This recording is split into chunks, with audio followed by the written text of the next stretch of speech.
It's that time of day. It's Talking Pints. I'm joined by Ali Miraj. Ali, welcome to the programme. Pleasure, Nigel. Now, you are a bit of a polymath, really. You know, accountant and businessman, and was a Conservative councillor, and were a Conservative campaigner, and you've been a DJ, house music, I understand. Yep. Somewhat beyond me, but never mind. And, of course, we'll come in the end of the Contrarian Prize. British Muslim, Pakistani parents. What got you involved with the Conservative Party? Well, actually, my parents were very political, Nigel. Right. No, not in a party political sense, but they were both Conservatives. And I grew up in a household, I always remember there were three tunes to programmes I always used to remember. One was Question Time, the other was Panorama, and the third was Match of the Day, which has been quite topical in the last week. So I was brought up in a very political household. So you must have been very left-wing if you watched Match of the Day. So both of my parents were very political. In fact, my maternal grandfather was also the first commissioner of Karachi post-partition in Pakistan. Okay. So politics was always discussed around the table. And my parents, my mother was a doctor, my father was an engineer, were small C Conservatives. They always voted Conservative. And that was sort of ingrained in me. I mean, I didn't automatically follow my parents, but I was always very passionate about politics. Studied it at A-level, went to a university in London, read international relations, politics of the world economy, and then always thought that it was important, Nigel, just as you did, to try and get in there, get on the pitch and try and do something. Well, you did that, and you were, a councillor at a very young age, and then you stood for the Tories in the 01 election and the 05 election.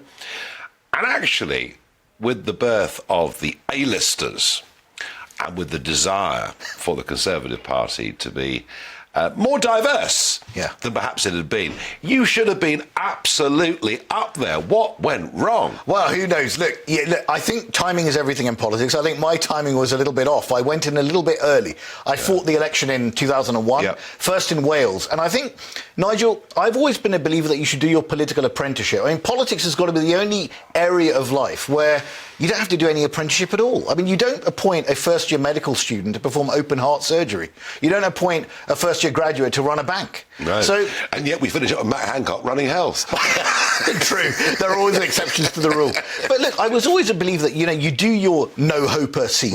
I mean, I managed to beat Captain Beanie from the New Millennium Bean Party in Wales. I stood on a milk crate in the middle of Aberavon, being people coming up to me saying, "We can't vote for you. Our parents will turn in their grave, but you've got guts doing that," in one of the safest Labour seats in the country. So I did that, went to Watford, which was a marginal, really worked hard, put everything on the pitch on that one. But sometimes timing doesn't work. Then I sort of got to a point where I'd given everything and it was time to do something else. But I love politics. I'm fascinated by politics, and that's why, I look at it from a different angle now. I comment on politics, which gives you a sort of freedom, Nigel, that you don't get when you're having to be effectively whipped to toe a party line. Yeah, and you've been doing some work on LBC and doing some broadcasting and able to express your opinions. And we've had you on GBNews as a commentator on, many of the programmes over the last 21 months. Exactly. Since we first got going. So there's obviously a real passion there. Massively, massively. And yet, this is what interests me, the Contrarian Prize. Now, I have to say, folks, that I am not very happy with this bloke. How, in the name of the Lord, can you have an annual Contrarian Prize and I not have won it? Well, you've been nominated twice, and I've got to say, I will declare it openly. You heard it on GBNews first. If it had been down to me, you would have won, but it's a judge decision, panel decision. And obviously, I'm not a dictator, even though I founded the prize and I largely fund it myself with my hard-earned after-tax cash. It sounds very badly organised, then.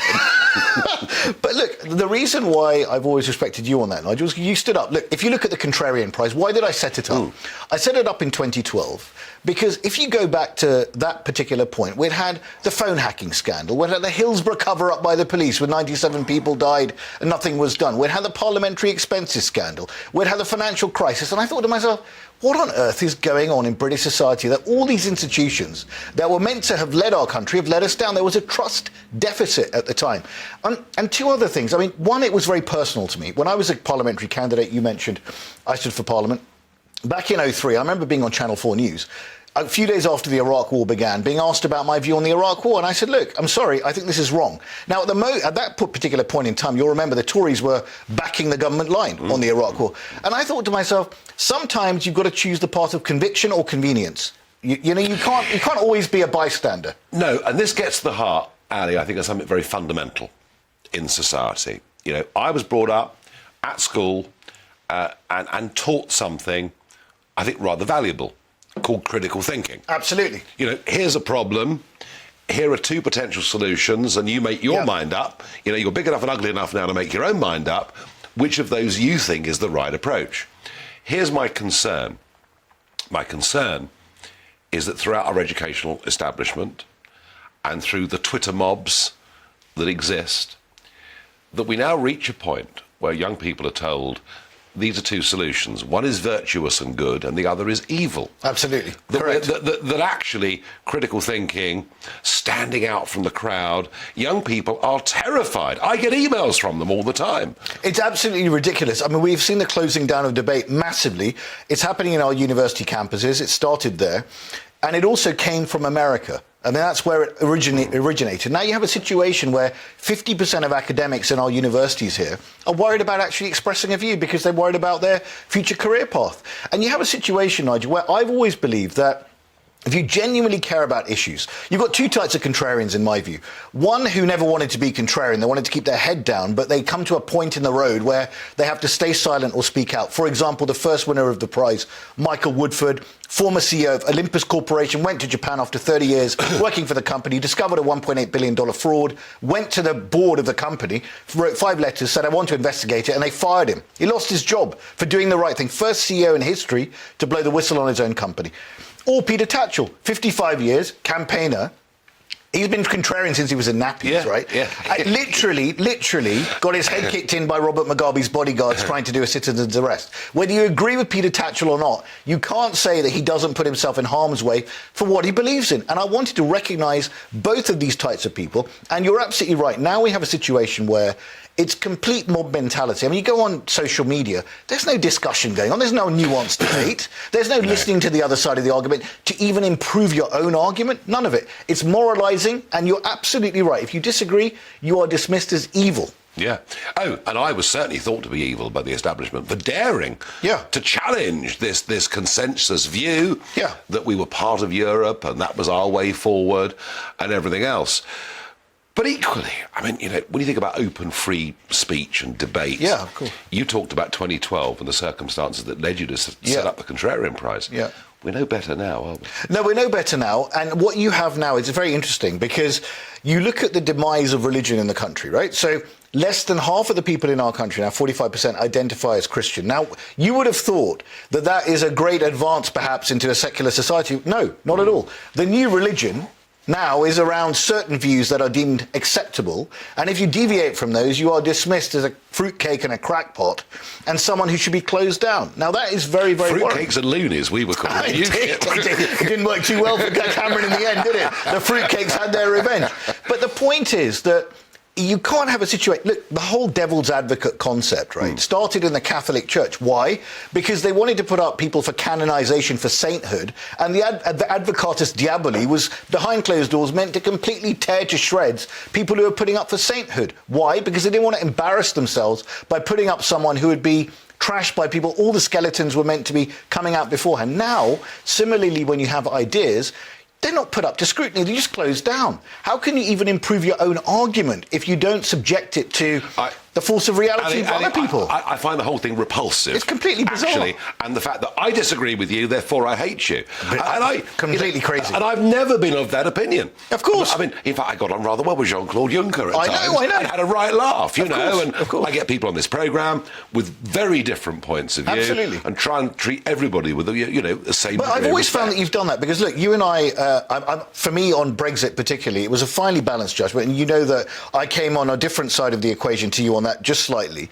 But I always respected you, Nigel, in the sense that just because you had a particular view and you stood out from the crowd and you advocated that when it was a fringe position, it became a mainstream one over years. I mean, you went from contrarian to mainstream.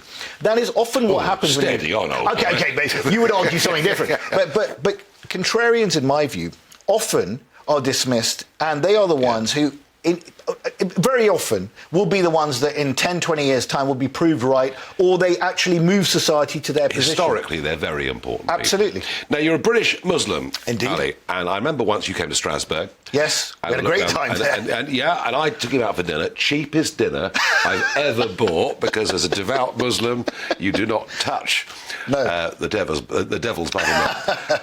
How are we getting on, in your view, with integration in society? Muslims, Christians, everybody else. How are we doing? Well, I do worry about it, and I touch on some of these issues on my show as well when talking about some of these things. I do think that amongst some of my Muslim compatriots, there is a little bit of a denial of an issue within the community around extremism, right?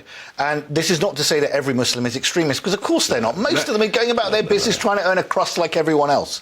But to simply deny that there is a minority fringe who are nutters, who basically want to eradicate us for whatever reasons they have, with a warped ideology, is to fail to address the issue. We have to call it out. And again, it's around debates about ideology. So it's very easy to just sit back and say, oh, I deny these people. They're not part of my religion. They're not Muslim. So I wash my hands of the whole thing. Too easy, in my view. I think there's a battle for the soul of the religion that needs to take place. Now, more generally on race relations, this is one of the most fantastic countries in the world to be from any background. You can achieve whatever you want in this country. So I find it really weird that people constantly racialise things. I mean, I had this debate at the weekend on the show, Nigel, on my show, where we're talking about Suella Braverman and Priti Patel and Rishi Sunak being hard on small boats, which is an issue you've been talking about a lot. And people, again, moralising, saying, how could they do this where they're the sons and daughters of immigrants themselves? And I know. It's completely irrational, illogical. Bizarre. Yes, I mean, do the current cabinet sound like Goebbels and the gang to you? No, not at all. And the thing that the very assumption that you make that just because someone comes from a particular background, that they will have a particular view, I think is really quite sinister and odd, quite honestly. I worry. I really worry about it. So this is a great country to be from any background. You get anywhere on your merit. But what people want to see, and every British person wants to see, irrespective of background, in my view, the majority want to see fair play. Absolutely. What they get upset about is people abusing the system to come across. They just want to see equity and fairness. And if you want to come across, come in via the normal immigration system or apply in the proper way. And if there are not enough safe and legal routes, go and lobby for those. And the government's going to be looking at it. But you can't paste people smugglers.